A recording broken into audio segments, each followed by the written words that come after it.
दोस्तों हम चाहे अपनी शरीर की इन्फेक्शन का कितना भी ध्यान रख लें पर फिर भी कुछ ना कुछ स्किन इन्फेक्शन ऐसी हैं जो कभी ना कभी हमें हो ही जाती हैं। तो जैसे कि जो हमारे शरीर के प्राइवेट हिस्सों के अंदर जो खुजली है, आपका ग्रोइन रीजन है, वहाँ पे ज़्यादातर इन्फेक्शन कभी ना कभी हर किसी को हो ही जाती है, वो कभी भी कितना भी ध्यान रखे। तो ये जो स्किन की खारिश है, खुजली, तो ये बीमारी को हम फंगल इन्फेक्शन और दाद खाज खुजली के नाम से जानते हैं और हर कोई कभी ना कभी अपनी ज़िंदगी में इससे पीड़ित होता ही होता है।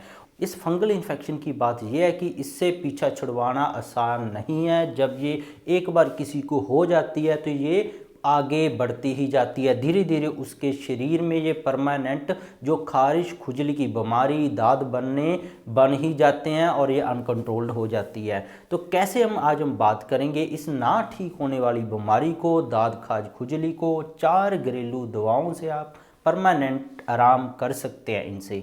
तो ये स्किन की जो इन्फेक्शन है, खाज खुजली है, दाद है, तो ये कुछ ऐसे कारण हैं जिनसे ये बहुत ज़्यादा बढ़ती है। जैसे कि ये गर्मी से बहुत ज़्यादा बढ़ती है, पसीना आने से बहुत ज़्यादा बढ़ती है और ये देखा गया है ये फंगल इन्फेक्शन हमारे शरीर में उन हिस्सों में ज़्यादा होती है जो ढके हुए हमारे शरीर के हिस्से होते हैं। जैसे कि आपके प्राइवेट पार्ट है, जो आपकी जांघों का अंदर वाला हिस्सा है, प्राइवेट पार्ट के आसपास वाला जो हिस्सा है, छिपे हुए हिस्से हैं, आपका एक्जिला है, आपकी बगलें हैं, वहाँ पे ज़्यादा होता है। और ये देखा गया कि धीरे धीरे महिलाओं में देखा गया कि ये उनकी छाती के ब्रेस्ट के नीचे वाले हिस्सों में, ये भी एक हिडन पार्ट है, वहाँ पे ये स्किन इन्फेक्शन दाद खाज खुजली हो जाती है और इससे बहुत सारे लोगों को ना कंट्रोल होने वाली खारिश है वो आगे चलकर बड़े बड़े लाल रंग के चकत्ते बन जाते हैं, गोल गोल चक्कर बन जाते हैं और आपकी स्किन जहाँ पे ये गोल निशान खाज खुजली हो जाती है वहाँ पे धीरे धीरे काली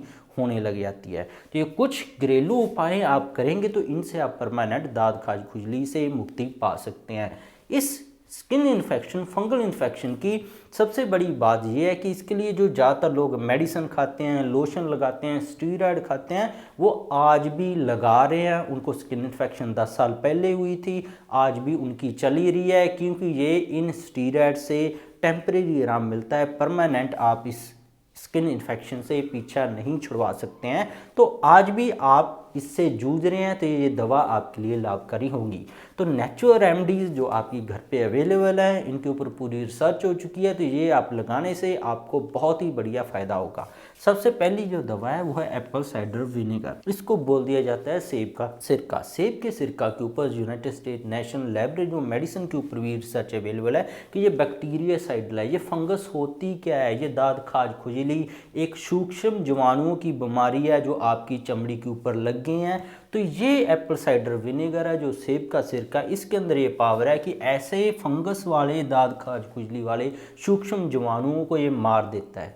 अब एप्पल साइडर विनेगर को, सेब के सिरके को इस्तेमाल कैसे करना है ताकि आपको इसका पूरा फ़ायदा मिले, इसके लिए आपने क्या करना है, 1 कप नॉर्मल पानी लेना है।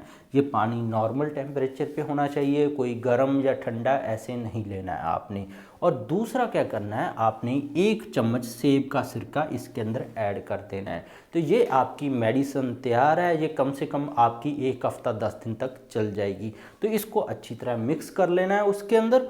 उसके बाद इसके अंदर आप रुई डुबोकर, कोई भी स्पंज डुबोकर इसके अंदर जहाँ पे आपके खारिश हो रही थी, चाहे प्राइवेट पार्ट के अंदर है आपके, चाहे वो स्किन की आपकी ब्रेस्ट के नीचे या आपकी बगलों में या कहीं पे भी आपकी टांगों पे ऐसी स्किन फंगस दाद खाज खुजली होगी थी, वहाँ पे इसको दिन में 2 से 4 बार कम से कम लगाएं। इस पानी को रुई उसके अंदर भिगो लें, उसके ऊपर लगा लें, फिर उसको सूखने दें, कोई पट्टी नहीं बांधनी और इसका आगे कुछ नहीं करना है। इसको दिन से 3 से 4 बार लगाएंगे, आप पाएंगे ये जो सेब का सिरका है आपकी सारी जो फंगस के वहाँ पे कीटाणु थे उसको धीरे धीरे मारना शुरू कर देगा और आपको बहुत ज़्यादा इससे आराम मिलेगा। दूसरा जो नुस्खा है वो है कोकोनट ऑयल और कैम्फर का। ये बहुत ही पुराना नुस्खा है दोस्तों और आयुर्वेदिक के अंदर इसके बहुत सारी रिसर्च पेपर हैं, आयुर्वेदिक लिटरेचर में ये पूरा नुस्खा ये पब्लिश है। कोकोनट ऑयल है, नारियल का तेल है, ये हमारी स्किन की टोन को बढ़िया बनाता है। और कैम्फर के ऊपर United state national library of medicine के अंदर भी रिसर्च पब्लिश है कि बैक्टीरियासाइडल है, ये सूक्ष्म जीवाणु जो फंगस वाले हैं उनको ये मारने का काम करता है। बहुत ही बढ़िया आयुर्वेदिक औषधि है। बहुत सारी खारिश वाली क्रीम के अंदर भी कैम्फर कपूर डाला जाता है क्योंकि ये खारिश को बिल्कुल ठीक करता है। ये क्या करता है, जब आप कोकोनट ऑयल को कपूर के साथ मिक्स करके लगाना शुरू कर देते हैं तो आपकी ड्राई स्किन है, जहाँ पे खारिश की वजह से, फंगस की वजह से चमड़ी बिल्कुल ख़राब हो गई थी, वो ठीक होने लग जाएगी और खारिश भी आपकी बंद होने लग जाएगी। स्किन की टोन आपकी बढ़िया होगी और जो कालापन आ गया था दाद खाज खुजली की वजह से, वहाँ पे खारिश लंबे समय से चल रही थी, तो कालेपन को भी ये दूर कर देगा। और दिन में 2 से 3 बार लगाएं तो आपको कुछ ही दिनों में ये लाभ करेगा, जो आपको महंगी से महंगी दवाओं से भी नहीं आया था। ये ध्यान में रखें। आपको काम क्या करना है, इसके अंदर कपूर का एक चौरस टुकड़ा ले लें, कम से कम 5 बाई 5 सेंटीमीटर का एक टुकड़ा आपको मिल जाएगा कपूर का, वो पूरा प्लेन होगा। उसके ऊपर थोड़ा सा नारियल का तेल 2 से 3 बूंद लगा दें और जहाँ पे स्किन की इन्फेक्शन है वहाँ पे उसको घिसा दें थोड़ा सा। 1 मिनट से ज़्यादा नहीं घिसाना है, आधे मिनट के लिए वहाँ पे कोकोनट ऑयल को कपूर के ऊपर डाला और उसको फिर ऐसे घिसा लिया जहाँ पे आपकी स्किन इन्फेक्शन है, तो आपको बहुत ही बढ़िया लाभ मिलेगा। 2 से 3 बार करेंगे, आपके वहाँ से दाद खाज खुजली वाले जीवाणु मरकर वहाँ पे बढ़िया स्किन आने लगेगी।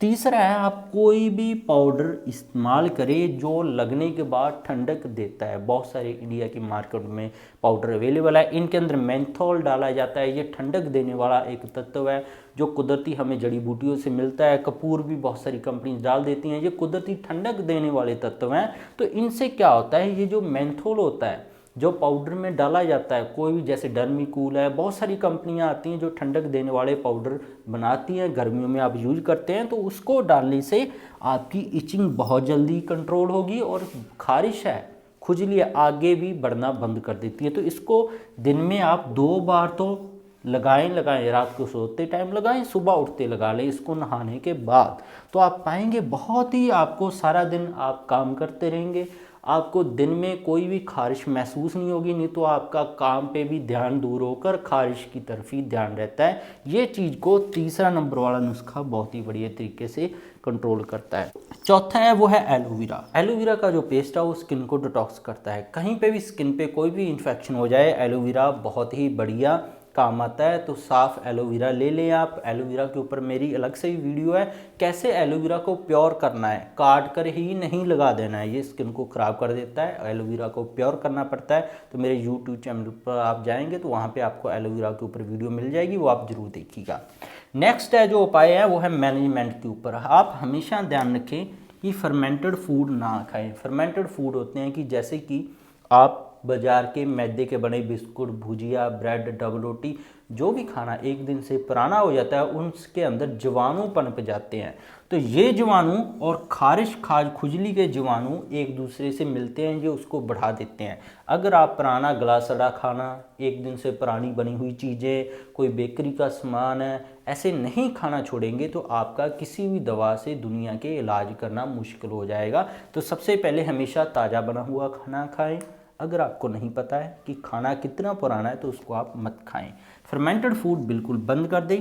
पैकेज्ड फूड है, इसके अंदर प्रिजर्वेटिव भी डाले होते हैं। जैसे कि आप कोई भी पैकेज्ड आइटम ले आते हैं, लेज, चिप्स, डिब्बा बंद जूस, इनके अंदर भी ऐसे ही जीवाणु पनप जाते हैं क्योंकि ये फ्रेश नहीं होते हैं।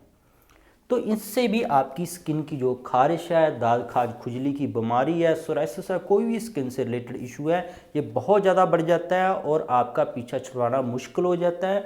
फिर आप बोलते हैं कि मुझे तो दवाई खाते हुए 3 महीने हो गए हैं, स्टीरॉयड खाते हुए, फिर भी मैं ठीक नहीं हुआ हूँ। तो उसका ये कारण है कि आपने परहेज नहीं किए हैं या आपको बताया ही नहीं किया है।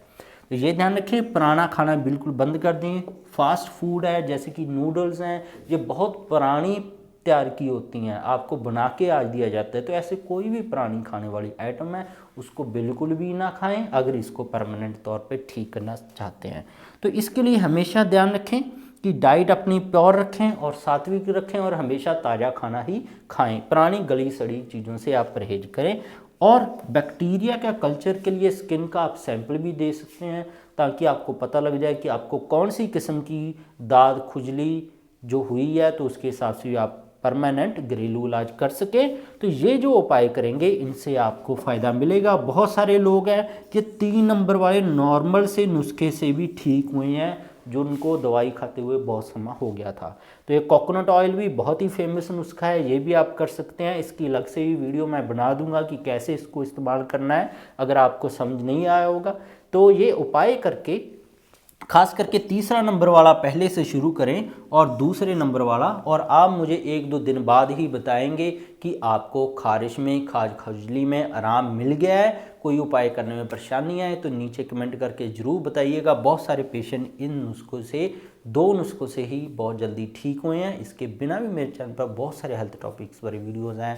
गठिया, allergy, asthma, brain tumour, cancer, heart के, किसी के वालों ख़राब है, किसी के कहीं पे भी कोई ट्यूमर वाली गांठ बन गई है, लिवर में कोई प्रॉब्लम है, उसके जैसे बोल दिया जाता है कि थायराइड और डायबिटीज़ का परमानेंट इलाज तो है ही नहीं, आपको उम्र भर दवा खानी पड़ेगी। सारी वीडियोज़ मेरे चैनल पर अवेलेबल है, आप सारी की सारी वीडियोज़ मेरे चैनल पर जाकर देख सकते हैं फ्री ऑफ कॉस्ट। और सब्सक्राइब नहीं किया तो सब्सक्राइब कर लें, और इस बीमारी को आगे बढ़ने से भी रोकें, क्योंकि ये एक से दूसरे को फैलती है। तो अपने कपड़े हमेशा घर पे, किसी को ये तकलीफ़ है दाद काज खुजली की, दूसरों से अलग रखें, अपने आप को भी बचाएं और दूसरों को भी बचाएं। सब्सक्राइब नहीं किया तो सब्सक्राइब कर लें, लाइक और शेयर करना मत भूलिएगा। ये 2 नुस्खे करके मुझे कमेंट करके ज़रूर बताइएगा कैसे रहे हैं आप। मिलते हैं कल फिर नई वीडियो के साथ। बहुत बहुत शुक्रिया आपका।